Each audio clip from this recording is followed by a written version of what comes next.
আপনি জানেন যে গাড়ি যেটা ম্যানুফ্যাকচারিং যেটা হয়ে আসে কোম্পানির থেকে যেটা হয়ে আসে, কোম্পানির থেকে যেটা ফিটেড হয়ে আসে, কোনো একটা ইঞ্জিনিয়ার তো পাস করে ফিটেড করেছে যেসব জিনিস প্রয়োজন আছে, তাহলে ওর ছাড়া যদি আপনি কোনো জিনিস ফিটেড করান তাহলে সোজা আপনার 5,000 টাকার চালান হবে। সেটা হচ্ছে আরসি ভাইলেশনের কেস হবে। আপনি এটা আপনার যেহেতু এইটা লাইট লাগানো আছে, এই লাইটটা যদি বা কোনো আলাদা মেটেরিয়াল যদি গাড়িতে ফিটেড করা, তাহলে নিয়ম বলছে আপনার এখানে ARTO সাহেব কাছ দিয়ে এটা অ্যাপ্লিকেশন করবেন, অ্যাপ্লিকেশন করে পারমিশন নেবেন।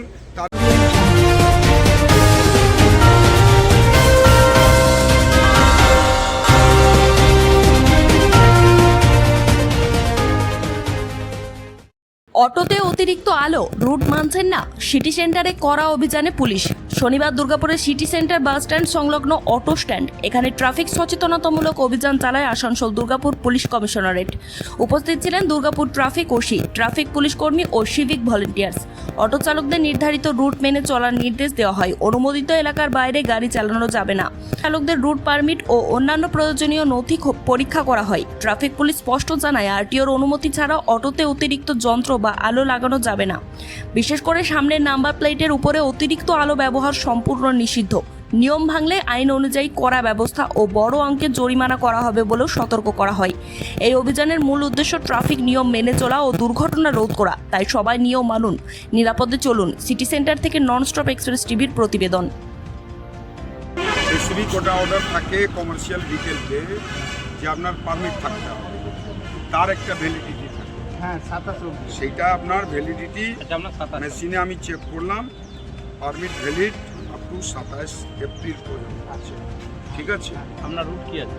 এবার স্যার এইগুলো আছে, এগুলোর মধ্যে চলেন তো। এবার দেখেন, এটা মনে করুন কোনো ভেহিকেল আমরা কিনি, তো একটা হয় প্রাইভেট ভেহিকেল, একটা হয় কমার্শিয়াল। প্রাইভেট যে ভেহিকেল থাকে তার কোনো রুট মানে সবটা ওর কোনো পারমিট থাকে না, সব জায়গায় যেতে পারে। কিন্তু একটা কমার্শিয়াল ভেহিকেল যখন হবে তার একটা রুট পারমিট, সে 3 চাকার টোটো হোক, এই অটো হোক, আর এনপি ন্যাশনাল পারমিটের যে 16 চাকা বা 22 চাকার যে গুড ভেহিকেলস আছে, হেভি গুড ভেহিকেলস আছে, সে কমার্শিয়াল নম্বর হলেই তার একটা পারমিট। আবার একটা দেখবেন যে বাঁকুড়া জেলার গাড়ি, বাঁকুড়ার পারমিট আছে, সে বর্ধমান জেলা ঢুকে যাবে, তাহলে তার কিছু ফাইন আছে, এটা জানেন কি? তার পারমিটে ফাইন লাগবে 39/92 MV অ্যাক্টে তার 5,000 টাকা পারমিট লাগবে, ফাইন আছে। আপনার যদি ধরুন এখানে আমরা এই বাস স্ট্যান্ডে এসেছিলাম, সিটি সেন্টার বাস স্ট্যান্ডে আমরা যেসব গাড়িগুলো সন্দেহ লাগছিল সেই সব গাড়িগুলো আমরা চেক করছিলাম যে পারমিট আছে কিনা।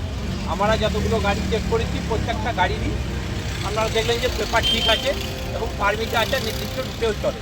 ওদিকে ওয়ার্নিং করা হলো যে নির্দিষ্ট রুটে চলবেন, নির্দিষ্ট জায়গায় চলবেন, ঠিক আছে? অন্য কোনো রুটে যাবেন না বা কাউরি রুটে ভায়োলেশন করে ঢুকেও যাবেন না। একটা জায়গা থেকে আপনারা গিয়ে সামনেও দাঁড়াবেন না, সামনে গিয়ে যে প্যাসেঞ্জারগুলো থাকে ওখানে গিয়েও ডিস্টার্ব করবেন না। প্যাসেঞ্জার আপনারা এখান থেকে নেন, এখান থেকেই ছাড়বেন। ক্লিয়ার হয়েছে আপনাদের? এইগুলো মেনে চলতে হবে। যদি না মেনে চলেন তাহলে পুলিশের যে কারবাই আছে বা ফাইন আছে, যা আপনার পানিশমেন্ট আছে, সেই পানিশমেন্ট আওতার মধ্যে চলে আসবে।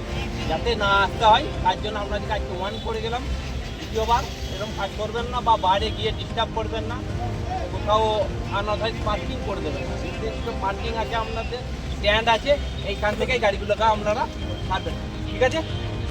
লাইটটা খুলবেন, লাইটটা কেউ নাম্বার প্লেটে লাইট লাগাই লাগাবেন না, ঠিক আছে? এবার থেকে লাইটটা খুলে যাবে।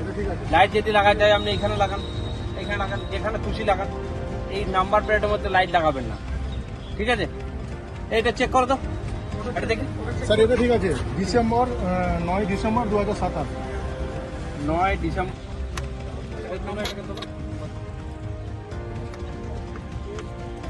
Permit valid 26 July 2027।